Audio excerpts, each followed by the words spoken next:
ಚಿತ್ತದಿ ಮೋಕ್ಷ ಮಾರ್ಗದಲ್ಲಿ ನಡೆಸುವುದೆಂಬನು ದರ್ಶನವು. ಸಮ್ಯಕ್ ಜ್ಞಾನವ ನಾವು ಪಡೆಯಲು ಮೊದಲ ಮೆಟ್ಟಿಲೆ ದರ್ಶನವು. ಮೊದಲ ಮೆಟ್ಟಿಲೆ ದರ್ಶನವು ಸಮ್ಯಕ್ ದರ್ಶನ. ಸಮ್ಯಕ್ ದರ್ಶನ. ಸಮ್ಯಕ್ ದರ್ಶನ.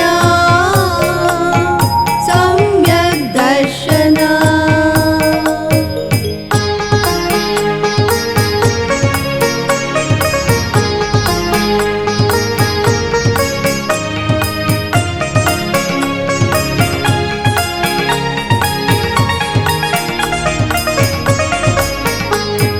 ಪಾಪಕೂಪದಿ ಮೇಲೆತ್ತೆಮ್ಮನು ಹೊರಗಿಣುಕಿಸುವುದು ದರ್ಶನವು.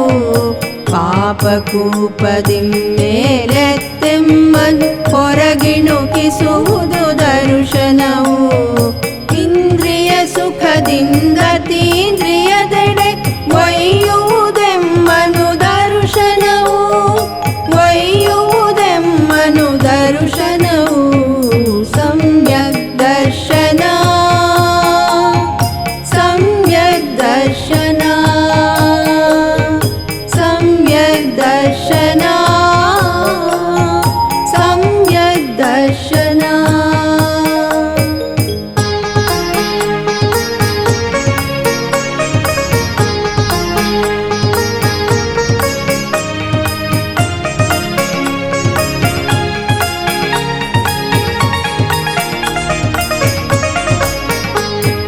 ಸಮ್ಯಕ್ ದರ್ಶನದ ಮಹಿಮೆಯನ್ನು ಸಾರುವ ಕಥೆಯನ್ನು ಪೇಳುವೆವು.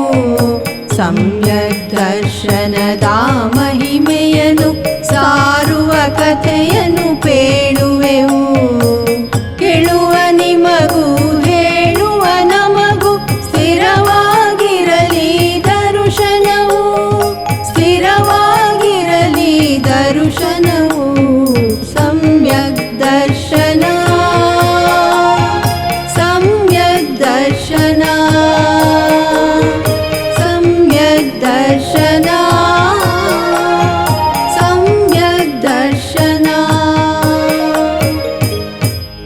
ಸಮ್ಯಕ್ ದರ್ಶನದ ಅಷ್ಟಾಂಗಕ್ಕೆ ಇದೋ ನಮ್ಮ ನಮನ. ನಾಗೇಂದ್ರ ಕಂಡಂತ ಕನಸು, ಆ ಕನಸ ಕೈಗೂಡಿ ಮಾಡಿಹರು ಮನಸ್ಸು. ಜಿನ ಧರ್ಮ ಧಾರ್ಮಿಕತೆ ಇದೆ ಮೊದಲ ಆದ್ಯತೆ. ಪ್ರಿಯ ವೀಕ್ಷಕರೇ, ಪ್ರತಿ ಭಾನುವಾರ ಬೆಳಗ್ಗೆ ಚಂದನ ವಾಹಿನಿಯಲ್ಲಿ ಪ್ರಸಾರವಾಗುತ್ತಿರುವ ರತ್ನತ್ರಯ ಕಾರ್ಯಕ್ರಮವನ್ನು ವೀಕ್ಷಿಸುತ್ತಿರುವ ತಮ್ಮೆಲ್ಲರಿಗೂ ಹೃತ್ಪೂರ್ವಕವಾದ ಸುಸ್ವಾಗತ.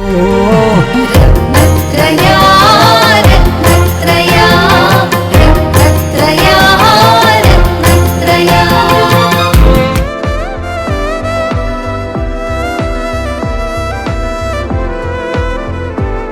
ಪಶ್ಚಿಮ ಘಟ್ಟದ ಮಲೆನಾಡಿನ ಪರ್ವತ ಶ್ರೇಣಿಯ ದಟ್ಟಾರಣ್ಯದ ಮಧ್ಯೆ ಮೇರು ಶಿಖರದಂತೆ ಕಂಗೊಳಿಸುವ ಬೃಹತ್ ಶಿಲಾ ಬೆಟ್ಟವೇ ಜೈನ ಧರ್ಮೀಯರ ಪ್ರಾಚೀನ ಶ್ರದ್ಧಾ ಕೇಂದ್ರ ಕುಂದಾದ್ರಿ.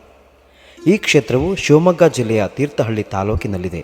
ಸಮುದ್ರ ಮಟ್ಟದಿಂದ 3500 ಅಡಿ ಎತ್ತರದಲ್ಲಿರುವ ಈ ಕ್ಷೇತ್ರವು ತೀರ್ಥಹಳ್ಳಿ ಮತ್ತು ಗುಡ್ಡೇಕೆರೆ ನಡುವಿನ ಮಾರ್ಗದಲ್ಲಿ ಸಾಗಿ ಕುಂದಾದ್ರಿ ಮಹಾದ್ವಾರದಿಂದ ಬೆಟ್ಟಕ್ಕಿರುವ 5 ಕಿಲೋಮೀಟರ್ ದೂರದ ರಸ್ತೆಯಲ್ಲಿ ಸಾಗಿ 63 ಶಿಲಾ ಮೆಟ್ಟಿಲುಗಳನ್ನು ಏರಿದರೆ ಪರ್ವತದ ಶಿಖರಾಗ್ರಕ್ಕೆ ಬಂದು ನಾವು ತಲುಪುತ್ತೇವೆ. ಸುತ್ತಮುತ್ತ ಎತ್ತ ನೋಡಿದರೂ ಕಣ್ಣು ಹಾಯಿಸಿದಷ್ಟು ದೂರದವರೆಗೆ ಕಾಣುವ ಪರ್ವತದ ಸಾಲುಗಳು, ಭತ್ತದ ಗದ್ದೆಗಳು, ಅಡಿಕೆ ತೋಟಗಳು ಮತ್ತು ಹಸಿರು ಹೊದ್ದಿರುವ ಸುತ್ತಮುತ್ತಲಿನ ಪ್ರದೇಶ ಕಣ್ಮನಗಳನ್ನು ತುಂಬುತ್ತದೆ.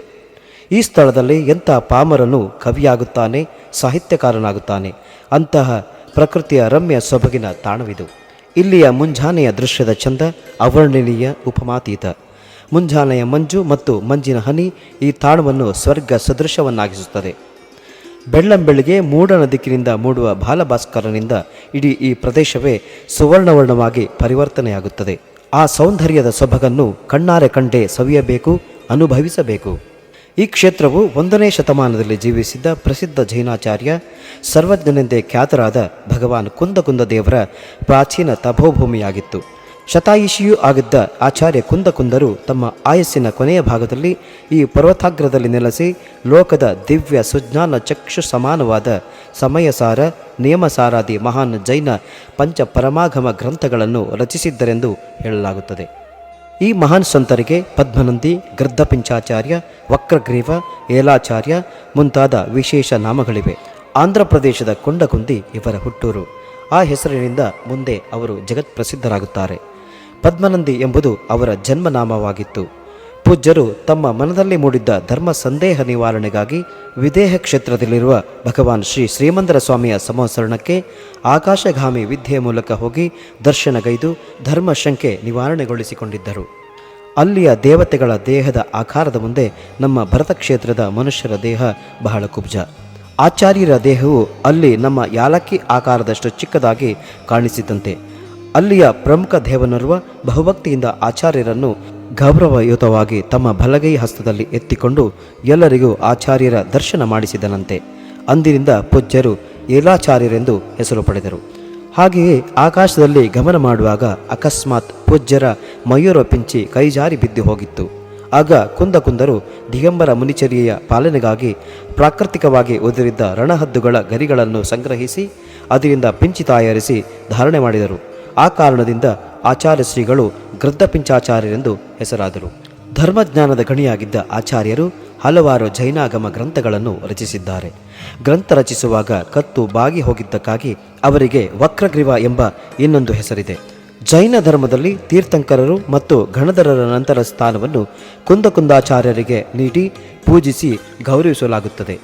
ಹೊಂಬುಜ ಜೈನ ಮಠದ ಆಡಳಿತಕ್ಕೆ ಒಳಪಡುವ ಈ ಕುಂದಾದ್ರಿ ಕ್ಷೇತ್ರವು ಕಳೆದ ಕೆಲವು ವರ್ಷಗಳ ಹಿಂದಷ್ಟೇ ಹೊಂಬುಜ ಜೈನ ಮಠದ ಶ್ರೀಮದ್ ಅಭಿನವ ಜಗದ್ಗುರು ಸ್ವಸ್ತಿ ಶ್ರೀ ಡಾಕ್ಟರ್ ದೇವೇಂದ್ರ ಕೀರ್ತಿ ಭಟ್ಟಾರಕ ಮಹಾಸ್ವಾಮೀಜಿಯವರ ನೇತೃತ್ವದಲ್ಲಿ ಸರ್ವಾಂಗ ಸುಂದರವಾಗಿ ಸಂಪೂರ್ಣ ಕ್ಷೇತ್ರವು ನಿತ್ಯ ನೂತನವೆಂಬಂತೆ ಜೀರ್ಣೋದ್ಧಾರಗೊಂಡಿದೆ. ಕ್ಷೇತ್ರದಲ್ಲಿ ಪ್ರತಿನಿತ್ಯ ಅಭಿಷೇಕಾದಿ ಪೂಜೆಗಳು ಹೊಂಬುಜ ಕ್ಷೇತ್ರದಿಂದ ನಡೆಸಲ್ಪಡುತ್ತದೆ. ಅಲ್ಲದೆ ಪ್ರತಿ ವರ್ಷ ಮಕರ ಸಂಕ್ರಾಂತಿಯ ದಿನ ವಿಶೇಷ ಅಭಿಷೇಕಾದಿ ಪೂಜಾ ಉತ್ಸವಗಳು ಬಹು ವಿಜೃಂಭಣೆಯಿಂದ ಶ್ರೀ ಕ್ಷೇತ್ರ ಹೊಂಬುಜದಿಂದ ನಡೆಸಲಾಗುತ್ತದೆ. ಹೊಂಬುಜ ಜೈನ ಮಠದ ಜಗದ್ಗುರುಗಳ ದಿವ್ಯ ಸಾನ್ನಿಧ್ಯದಲ್ಲಿ ಈ ಕಾರ್ಯಕ್ರಮಗಳು ನಡೆಯುತ್ತದೆ. ಈ ಸಂದರ್ಭದಲ್ಲಿ ಸಮಾಜದ ಪ್ರಮುಖರು ಮತ್ತು ಊರ ಪ್ರಮುಖರು ಸಾವಿರಾರು ಭಕ್ತರು ಪೂಜೆಯಲ್ಲಿ ಭಾಗವಹಿಸಿ ಪುನೀತರಾಗುತ್ತಾರೆ.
18 ದೋಷವದ ಕೆಡಿಸಿ ಇಳಿಯೋಳಗನು ಕಾಮಧೀರನೆಂದೆನಿಸಿ ಇಳಿಯೋಳಗನು ಕಾಮಧೀರನೆಂದೆನಿಸಿ ಕುಶಲದಿ ಮುಕ್ತಿಯ ದಾರಿಯರಳಿಸಿ ಕುಶಲದಿ ಮುಕ್ತಿಯ ದಾರಿಯರಳಿಸಿ ವಿಶ್ವನಾಥ ಹೇ ಮುಕ್ತಿದಾತ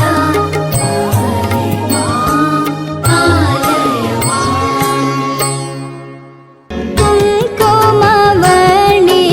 ಕುವಲಯ ನೇತ್ರಿಗೆ ಕುಶಲಾದಿಂ ಕೋಟ ಫಣಿರೋಡೆಗೆ ಕುರಿತು ಬಂದವರಿಗೆ ಇಷ್ಟಾರ್ಥ ಕೊಡುವಳ್ಗೆ ಕುಮುದ ಕುಚೆಯರಾರತಿ ಎತ್ತೀರೆ ಜಯ ಮಂಗಲಂ ಪದುಮಾವತೆ ಮಂಗಲಂ ಕುಂಕುಮವರ್ಣಿಗೆ ಕುವಲಯ ನೇತ್ರಿಗೆ ಕುಶಲಾದಿಂ ಕೋಟ ಫಣಿರೋಡೆಗೆ ಕುರಿತು ಬಂದವರಿಗೆ ಇಷ್ಟಾರ್ಥ ಕೊಡುವಳ್ಗೆ ಕುಮುದ ಕುಚೆಯರಾರತಿ ಎತ್ತೀರೆ ಜಯ ಮಂಗಲಂ ಪದುಮಾವತೆ ಮಂಗಲಂ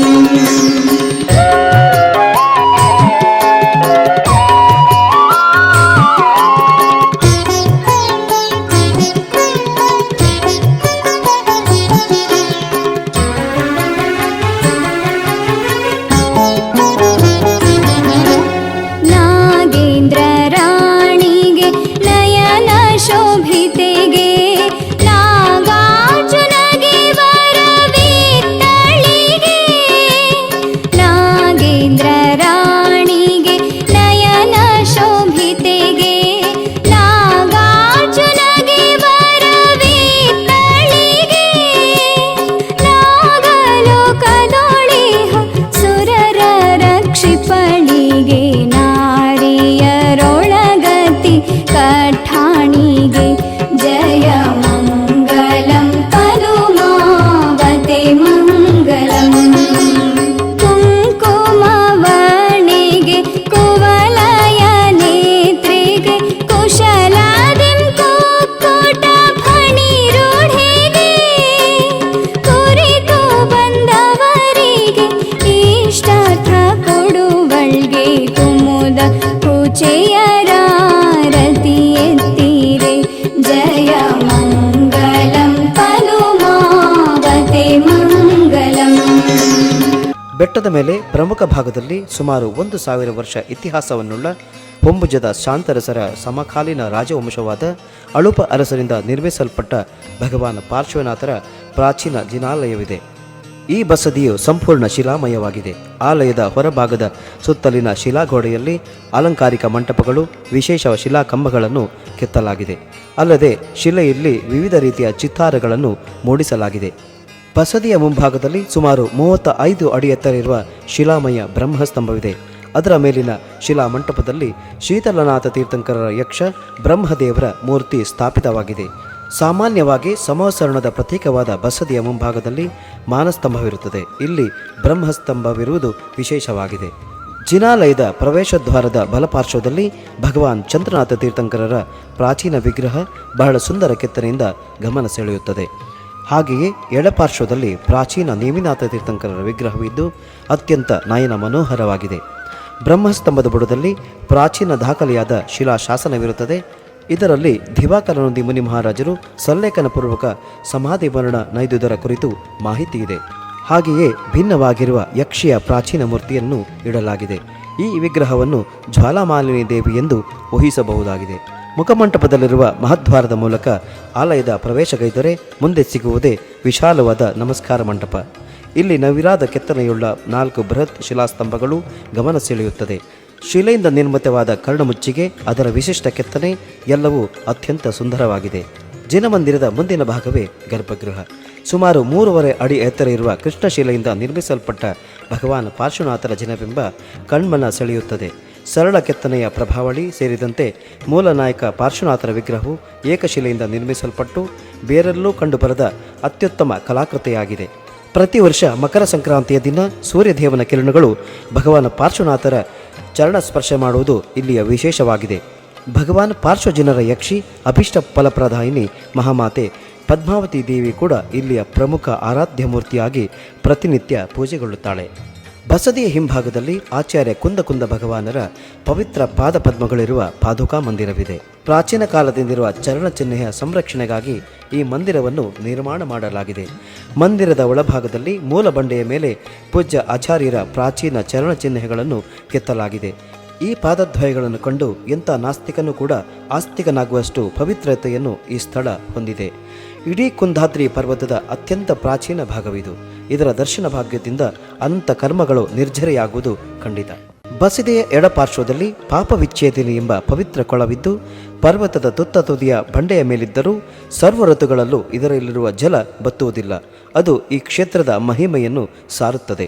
ಪ್ರಾಚೀನ ಕಾಲದಿಂದಲೂ ಜೈನ ಧರ್ಮೀಯರ ಯಾತ್ರಾ ಕೇಂದ್ರವಾದ ಕುಂದಾದ್ರಿಯು ಭಗವದ್ಭಕ್ತರ, ಪರಿಸರ ಪ್ರಿಯರ, ಧ್ಯಾನಾಸಕ್ತರನ್ನು ಸದಾ ಕೈಬೀಸಿ ಕರೆಯುತ್ತಿದೆ. ಬನ್ನಿ ಬಂಧುಗಳೇ, ಇಲ್ಲಿಯ ಧನಾತ್ಮಕ ಶಕ್ತಿಯನ್ನು ಅನುಭವಿಸಿ, ಆಸ್ವಾದಿಸಿ, ಆನಂದ ಪಡೆಯಿರಿ. ರತ್ನತ್ರಯದ ವೀಕ್ಷಕರಿಗೆಲ್ಲ ವಂದನೆಗಳು. ಎಲ್ಲರಿಗೂ ನಮಸ್ಕಾರ. ದೂರದರ್ಶನ ಚಂದನ ವಾಹಿನಿಯಲ್ಲಿ ಪ್ರತಿ ಭಾನುವಾರ ಬೆಳಗ್ಗೆ 9ರಿಂದ 9:30 ಪ್ರಸಾರವಾಗ್ತಾ ಇರುವಂತಹ ರತ್ನತ್ರಯ ಈ ಧಾರ್ಮಿಕ ಧಾರಾವಾಹಿಗೆ ಈಗ 350 ಸಂಚಿಕೆಯ ಸಂಭ್ರಮ. ಸತತ 7 ವರ್ಷಗಳಿಂದ ನಡೆಸಿಕೊಂಡು ಬರ್ತಾ ಇರುವಂತಹ ಈ ಧಾರಾವಾಹಿಯಲ್ಲಿ ಅನೇಕ ವಿಷಯಗಳು ಅಡಕವಾಗಿವೆ. ಅದರಲ್ಲಿ ಮುನಿಗಳ ಸಂದೇಶ, ಪ್ರವಚನ, ಕತೆ, ಕವನ, ಹಾಸ್ಯ, ಹಾಗೆ ಜೊತೆಗೆ ಧಾರ್ಮಿಕ ವಿಷಯಗಳು, ನಾಡಿನ ವಿವಿಧ ಸ್ಥಳಗಳಲ್ಲಿ ನಡೀತಾ ಇರುವಂತಹ ಕಾರ್ಯಕ್ರಮಗಳ ವರದಿ, ಹೀಗೆ ಅದ್ಭುತವಾಗಿ ಮೂಡಿ ಬರ್ತಾ ಇರುವಂತಹ ಈ ರತ್ನತ್ರಯ ಧಾರಾವಾಹಿಯ ನಿರ್ಮಾಪಕಿ, ನಿರ್ದೇಶಕಿ, ಸಾಮಾಜಿಕ ಕಳಕಳಿ ಉಳ್ಳುವ ಅಂತಹ ಸಮಾಜ ಸೇವಕಿ ಡಾಕ್ಟರ್ ನೀರಜಾ ನಾಗೇಂದ್ರ ಕುಮಾರ್ ಅವರಿಗೆ ನಿಮ್ಮೆಲ್ಲರ ಪರವಾಗಿ ಮತ್ತೆ ನನ್ನ ವೈಯಕ್ತಿಕ ಪರವಾಗಿ ಹೃತ್ಪೂರ್ವಕ ಅಭಿನಂದನೆಗಳು. Keep rocking doctor Neeraja Nagendra Kumar ಅವರೇ, ನಮಸ್ಕಾರ. ಚಂದನ ವಾಹಿನಿಯಲ್ಲಿ ಸುಮಾರು 7 ವರ್ಷಗಳಿಂದ ಪ್ರಸಾರವಾಗುತ್ತಿರುವ ಜೈನ ಧಾರ್ಮಿಕ ಕಾರ್ಯಕ್ರಮಗಳು ರತ್ನತ್ರಯದಿಂದ 350 ಸಂಚಿಕೆಗಳನ್ನು ಪೂರೈಸಿದೆ. ಈ ಪ್ರಸಾರವನ್ನು ಮತ್ತು ಇಲ್ಲಿ ಬರುವಂಥ ವಿಚಾರಗಳನ್ನು ನಾನು ಭಾಳ ಹೆಚ್ಚಾಗಿ ನೋಡಿದ್ದೇನೆ. ಸಾಧಾರಣ 350ರಲ್ಲಿ ನಾನೊಂದು 300ಕ್ಕೂ ಹೆಚ್ಚು ರಿಲೆಯನ್ನು ನಾನು ನೋಡಿದ್ದೀನಿ. ಜೈನ ಧರ್ಮದ ಪ್ರಚಾರ ಮತ್ತು ವಿಚಾರಗಳನ್ನು ತಿಳಿಸುವಲ್ಲಿ ಭಾಳ ಉತ್ತಮವಾದಂಥ ಕೆಲಸವನ್ನು ಡಾಕ್ಟರ್ ನೀರಜಾ ಅವರು ಮತ್ತು ಅವರ ಯಜಮಾನರು ಮಾಡಿದ್ದಾರೆ. ಡಾಕ್ಟರ್ ನೀರಜಾ ಅವರು ಅವರೇ ಸ್ವತಃ ಸಾಹಿತಿ, ಕವಿ ಮತ್ತು ಒಂದು ದೊಡ್ಡ ಪರಂಪರೆ ಉಳ್ಳಂಥ ಸಂಸಾರದಿಂದ ಬಂದವರು. ಅವರು ಇದನ್ನು ಮುತುವರ್ಜಿ ವಹಿಸಿ ಇದರ ಲೀಡರ್ಶಿಪ್ ತಗೊಂಡಿದ್ದರಿಂದ ಇದಕ್ಕೆ ಬೇಕಾದಷ್ಟು ಮೆಟೀರಿಯಲ್ ಸಿಕ್ತು. ಯಾವಾಗಲೂ ಇಂಥ ಕಾರ್ಯಕ್ರಮಗಳನ್ನು ಮಾಡುವಾಗ ನಿರಂತರವಾದಂಥ ಒಂದು ವಿಚಾರಗಳು ಬೇಕಾಗುತ್ತೆ. ಇಲ್ಲದಿದ್ದರೆ ಅದು ಒಂದು ನದಿಯಾಗಿ ಹರಿಬೇಕು, ಇಲ್ಲದಿದ್ರೆ ಅದು ನಿಂತೋಗ್ಬಿಡುತ್ತೆ. ಇಷ್ಟು ಅವರು ರೂಪಕಗಳನ್ನು ತಂದರು, ಕಥೆಗಳನ್ನು ಹೇಳಿದರು. ನಮ್ಮ ಧರ್ಮಸ್ಥಳದಲ್ಲಿ ನಡೆದಂಥ ಎಲ್ಲ ಕಾರ್ಯಕ್ರಮಗಳನ್ನು ವಿಶೇಷವಾಗಿ ಈ ವಾಹಿನಿಯಲ್ಲಿ ತೋರಿಸಿರುವಂಥದ್ದು ಪೂಜ್ಯ ವೀರೇಂದ್ರ ಹೆಗ್ಡೆ ಅವರು ಮತ್ತು ಶ್ರೀಮತಿ ಹೇಮಾವತಿ ಹೆಗ್ಡೆ ಅವರಿಗೂ ಮತ್ತೆಲ್ಲ ನಮ್ಮ ಕುಟುಂಬದವರಿಗೆ ಭಾಳ ಸಂತೋಷವನ್ನು ತಂದಿದೆ. ಅವರಿಗೆ ಧರ್ಮಸ್ಥಳದ ಮಂಜುನಾಥ ಸ್ವಾಮಿ, ಚಂದ್ರನಾಥ ಸ್ವಾಮಿ, ಪೂಜ್ಯ ಹೆಗ್ಡೆ ಅವರೆಲ್ಲರ ಆಶೀರ್ವಾದ ಇರಲಿ. ಚಂದ್ರನಾಥ ಸ್ವಾಮಿ ಆಶೀರ್ವಾದ ಇನ್ನೂ ಹೆಚ್ಚಿನ ವರ್ಷಗಳು ಧಾರ್ಮಿಕ ಪ್ರಜ್ಞೆ ಉಳ್ಳಂಥ ದೇಶವನ್ನು ಕಟ್ಟುವಲ್ಲಿ ಇದು ಪ್ರಯೋಜನ ಆಗಲಿ. ಜೈನ ಧರ್ಮದ ಒಂದು ವಿಚಾರವನ್ನು ಪ್ರಚಾರ ಮಾಡುವಂಥದ್ದು ಭಾಳ ವಿಶೇಷವಾಗಿ ಒಂದು ಸಂತೋಷವನ್ನು ಉಂಟು ಮಾಡಿದೆ ಅಂತೇಳಿ ಅವರಿಗೆ ಮತ್ತೊಮ್ಮೆ ನನ್ನ ಶುಭಾಶಯಗಳನ್ನು ಹಾರೈಸಿ 1000 ಎಪಿಸೋಡ್ಗಳಾಗಲಿ ಅಂತ ಹಾರೈಸ್ತೇನೆ. ಜೈ ಜಿನೇಂದ್ರ.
ಪರಿಪಾಲನೆ ಧರ್ಮದ ಪರಿಪಾಲನೆ ಸತ್ಯದ ಸತ್ಯದ ನುಡಿಕಾರಗೆ ನಮ್ಮ ಸುಮಗುತ್ತು ಗೊಮ್ಮಟನ ಆಡಿ ಕೊಂಡಾಡ ಬಲಿ ಕೃತಯುಗದ ತ್ಯಾಗ ಮೂರ್ತಿಗೆ ನಮ್ಮ ಸುಮಗುತ್ತು ಗೊಮ್ಮಟನ ಆಡಿ ಕೊಂಡಾಡ ಬಲಿ ಗತಯುಗದ ತ್ಯಾಗ ಮೂರ್ತಿಗೆ ನಮ್ಮ ಗತಯುಗದ ತ್ಯಾಗ ಮೂರ್ತಿಗೆ ನಮ್ಮ ಗತಯುಗದ ತ್ಯಾಗ ಮೂರ್ತಿಗೆ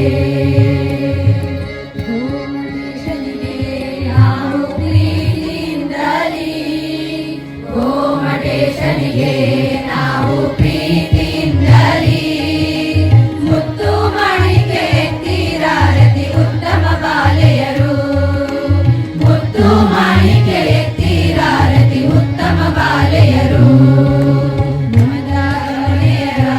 ನಾವು ಪ್ರೀತಿಯಿಂದಲೇ ಮಂದದ ಮನೆಯರ ನಾವು ಪ್ರೀತಿಯಿಂದಲೇ ಸಿಂಧೂರಾರತಿ ಸುಂದರ ದಿನಪಗೆ ಚಂದ್ರಾವದನೆಯರು ಸಿಂಧೂರಾರತಿ ಸುಂದರ ದಿನಪಗೆ ಚಂದ್ರಾವದನೆಯರು ಎರಡಿ ನೋಟದ ಸಿಕ್ಕ ತರುಣಿಯರು ಕೂಡಿ ಎರಡಿ ನೋಟದ ಸಿಕ್ಕ ತರುಣಿಯರು ಕೂಡಿ ಸುರವಂತಿವರ ಸೇವಂತಿಗೆಯ ಆರತಿ ಬೆಳಗಿದರು ಸುರವಂತಿವರ ಸೇವಂತಿಗೆಯ ಆರತಿ ಬೆಳಗಿದರು ಕರಗಳ ಜೋಡಿಸಿ ಕರುಣರಿ ಕರ್ಪೂರದ ಆರತಿಯ ಕರಗಳ ಜೋಡಿಸಿ ಕರುಣರಿ ಕರ್ಪೂರದ ಆರತಿಯ ಅಯೋಲಪುರದ ಶ್ರೀಗೋಮಟೇಶನಿಗೆ ಆರತಿ ಬೆಳಗಿದರು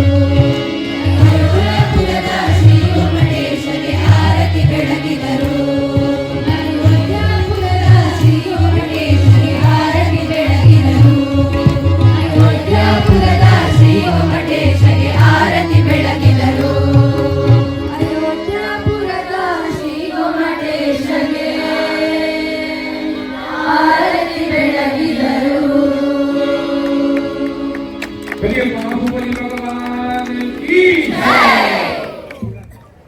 ಅನಿತಾ ಸುರೇಂದ್ರ ಕುಮಾರ್ ಇವರ ಪರಿಕಲ್ಪನೆಯ ಜಿನ ಭಜನೆಯ ಸಂಸ್ಕಾರವನ್ನು ಪ್ರಾರಂಭಿಸಿದಾಗ ಜೈನ್ ಮಿಲನ್ನ ಸಂಘಟನೆ ಒಂದಷ್ಟು ರೀತಿಯಲ್ಲಿ ಬೆಳೀತದೆ, ಮನೆ ಮನೆಯಲ್ಲಿ ಸಂಸ್ಕಾರ ಬೆಳಗ್ತದೆ ಎಂಬ ಉದ್ದೇಶದಿಂದ ಈ ಕಾರ್ಯಕ್ರಮವನ್ನು ಕಳೆದ 9-10 ವರ್ಷಗಳಲ್ಲಿ ಹಿಂದೆ ಪ್ರಾರಂಭವಾಯಿತು. ವಿಶೇಷವಾದ ಸ್ಥಾನದೊಂದಿಗೆ ಇವತ್ತು ಕಳೆದ ವಲಯ 8ರ ಜಿನಭಜನಾ ಸ್ಪರ್ಧೆಯಲ್ಲಿ ಪ್ರಥಮ ಸ್ಥಾನ ಬಂದಿದ್ದವರು ಬಜಗೋಳಿ ಜೈನ್ ಮಿಲ್ ಅಂತ ಹೇಳಿಕ್ಕೆ ನಮಗೆ ಸಂತೋಷ ಆಗ್ತಾ ಇದೆ. ಬಹುಶಃ ಆ ಸಂದರ್ಭದಲ್ಲಿ ನಾವು ಬಜಗೋಳಿಯಲ್ಲಿ ಜಿನಭಜನಾ ಕಾರ್ಯಕ್ರಮವನ್ನು ಹಮ್ಮಿಕೊಳ್ಳಬೇಕು ಎಂಬುವಾಗ 1 ವರ್ಷದಲ್ಲೇ ತಯಾರು ಮಾಡಿ ಬಹಳಷ್ಟು ಸಂತೋಷದಿಂದ ಒಪ್ಪಿಕೊಂಡು ಇವತ್ತು ಈ ಕಾರ್ಯಕ್ರಮ ನಡೀತಾ ಇದೆ. ನಾವು ಪೂಜ್ಯ ಸ್ವಾಮೀಜಿಯವರನ್ನು ಕೇಳಿಕೊಂಡಾಗ ಸ್ವಾಮೀಜಿಯವರು ಬಹಳ ಸಂತೋಷದಿಂದ ಬಹಳಷ್ಟು ಲಕ್ಷಾಂತರ ಗಟ್ಟೆಯ ಈ ಪೆಂಡಾಲನ್ನು ನಮಗೆ ಬೇಕಾದ ರೀತಿಯಲ್ಲಿ ದೊಡ್ಡ ಮಾಡಿ ಸ್ಟೇಜ್ ಅನ್ನು ಕೂಡ ವಿಸ್ತಾರ ಮತ್ತು ಎತ್ತರ ಮಾಡಿ ನಿನ್ನೆ ಮೊನ್ನೆಯವರೆಗೂ ಕೂಡ ಇಡೀ ಪೆಂಡಾಲ್ಗೆ ಇಂಟರ್ಲಾಕ್ ಅಳವಡಿಸುವ ಮೂಲಕ ಬಸದಿಯ ಇದು ಬಾಹುಬಲಿಯ ಸನ್ನಿಧಿಯಲ್ಲಿ ಎಲ್ಲ ಆವರಣಗಳನ್ನು ಸಮತಟ್ಟು ಇನ್ನತ್ರ ಬಹಳಷ್ಟು ಕಾಮಗಾರಿಗಳನ್ನು ಕೊನೆಯ ಕ್ಷಣದವರೆಗೆ ಮಾಡಿಕೊಂಡು ಇವತ್ತು ಈ ಹಂತದಲ್ಲಿ ಜಿನಭಜನೆಯ ಕಾರಣದಿಂದಾಗಿ ಕ್ಷೇತ್ರ ಬೆಳಗಿಸಿ ಬಹುಶಃ ಕ್ಷೇತ್ರದ ಪೂಜ್ಯ ಸ್ವಾಮೀಜಿ ಮತ್ತು ದೇವರ ಆಶೀರ್ವಾದದಿಂದ ಜಿನಭಜನೆಗೆ ಇನ್ನಷ್ಟು ಗೌರವ ಬಂತು ಹೇಳಿದ್ರೆ ತಪ್ಪಾಗಲಿಕ್ಕಿಲ್ಲ. ಇನ್ನು ಕೆಲವೇ ದಿನಗಳಲ್ಲಿ 3 ಮತ್ತು 4 ಮತ್ತೊಮ್ಮೆ ರಾಜ್ಯ ಮಟ್ಟದ ಜಿನಭಜನೆ ಮಂಗಳೂರಿನ ಪಿಲಿಕುಲದ ಸುಂದರವಾದ ಒಂದು ವಾತಾವರಣದಲ್ಲಿ ನಡೀಲಿಕ್ಕಿದೆ ಅಂತೇಳಿ ಸಂತೋಷ ಆಗ್ತದೆ. ಇವತ್ತು ಬಹಳಷ್ಟು ತಂಡಗಳು ಅಂದಿವೆ. ಇವತ್ತು 93 ತಂಡಗಳು ಇವತ್ತಿನ ಜಿನಭಜನೆಯಲ್ಲಿ ಭಾಗವಹಿಸ್ತಾ ಇದ್ದೇಳಿಗೆ ಬಹಳಷ್ಟು ಸಂತೋಷ ಆಗ್ತದೆ. ಜೂನಿಯರ್ ವಿಭಾಗದಲ್ಲಿ 35 ತಂಡಗಳು, ಸೀನಿಯರ್ ವಿಭಾಗದಲ್ಲಿ 58 ತಂಡಗಳು ಇವತ್ತು ಭಾಗವಹಿಸ್ತಾ ಇದ್ದೇವೆ. ಬಹಳ ಸಂತೋಷ. ಬಹುಶಃ ಒಂದಷ್ಟು ಜನ ಮನೆಯವರು ತಂಡವನ್ನು ಮಾಡಿಕೊಂಡು ನಿರಂತರವಾಗಿ ಅದಕ್ಕೆ ಬೇಕಾದ ಸಂಗೀತಗಾರರ ಮುಖಾಂತರ ಅಭ್ಯಾಸವನ್ನು ಮಾಡಿಕೊಂಡು ಸುಂದರವಾದ ಡ್ರೆಸ್ನೊಂದಿಗೆ ಇಷ್ಟು ದೊಡ್ಡ ವೇದಿಕೆಯಲ್ಲಿ ಸಾವಿರಾರು ಜನರ ನೆರೆದ ಸಮ್ಮುಖದಲ್ಲಿ ಲಕ್ಷಾಂತರ ಜನ ತನ್ನ ಯೂಟ್ಯೂಬ್ ಅಥವಾ ಸಾಮಾಜಿಕ ಜಾಲತಾಣಗಳಲ್ಲಿ ವೀಕ್ಷಣೆ ಮಾಡುವ ಮೂಲಕ ಈ ಸುಂದರವಾದ ವೇದಿಕೆಯಲ್ಲಿ ಹಾಡುವುದೇ ಒಂದು ದೊಡ್ಡ ಬಹುಮಾನ ಅಂತ ಹೇಳಿ ತಪ್ಪಾಗಲಿಕ್ಕಿಲ್ಲ. ಈ ಕ್ಷೇತ್ರವನ್ನು ಸಕಲ ರೀತಿಯಲ್ಲಿ ಅಭಿವೃದ್ಧಿ ಮಾಡಿ ನಮಗೆ ಜಿನಭಜನೆ ಇಲ್ಲಿ ಮಾಡಲಿಕ್ಕೆ ಸಂಪೂರ್ಣ ಸಹಕಾರ ನೀಡಿದವರು ಇಲ್ಲೇ ಇದ್ದು ದಿನಾಲು ಬಂದು ನಮ್ಮ ಜೊತೆ ಬಜಗೋಳಿ ಜೈನ್ ಮಿಲನ್ ಇರ್ಬೋದು, ಮಂಗಳೂರು ವಿಭಾಗದವರು ಸೇರಿಕೊಂಡವರು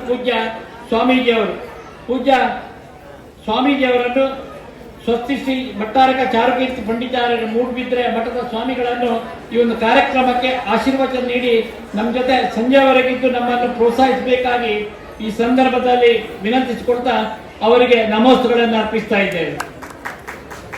ಅದೇ ರೀತಿ ಇವತ್ತಿನ ದಿನಭಜನಾ ಕಾರ್ಯಕ್ರಮವನ್ನು ಉದ್ಘಾಟಿಸುವವರು ನಮ್ಮವರೇ ಆದ ರಾಷ್ಟ್ರೀಯ ಅಧ್ಯಕ್ಷರಾದ ನಮ್ಮ ವೀರ್ ಸುರೇಂದ್ರ ಕುಮಾರ್ ಅವರು ಭಾರತೀಯ ಜೈನ ಮೇಲಿನ ಶಕ್ತಿಯಾಗಿ ಎಲ್ಲ ರೀತಿಯಲ್ಲಿ ಜೈನ್ ಸಮಾಜದ ಕಡಿಮೆ ಜನಸಂಖ್ಯೆಯಲ್ಲಿ ನಮ್ಮ ಸಮಾಜದ ಸಂಘಟನೆಯಲ್ಲಿ ತನ್ನನ್ನು ತಾನು ತೊಡಗಿಸಿಕೊಂಡು ನಿರಂತರವಾಗಿ ಕೆಲಸ ಮಾಡ್ತಾ ಇದ್ದಾರೆ. ರತ್ನತ್ರಯ ಇಂದು ಜೈನರ ಜನಮನವ ರಂಜಿಸುತ್ತಾ ಬಂದು ಪರಿವಾರವೆಲ್ಲ ರವಿವಾರದಂದು 30 ನಿಮಿಷಗಳ ರಂಜನೆ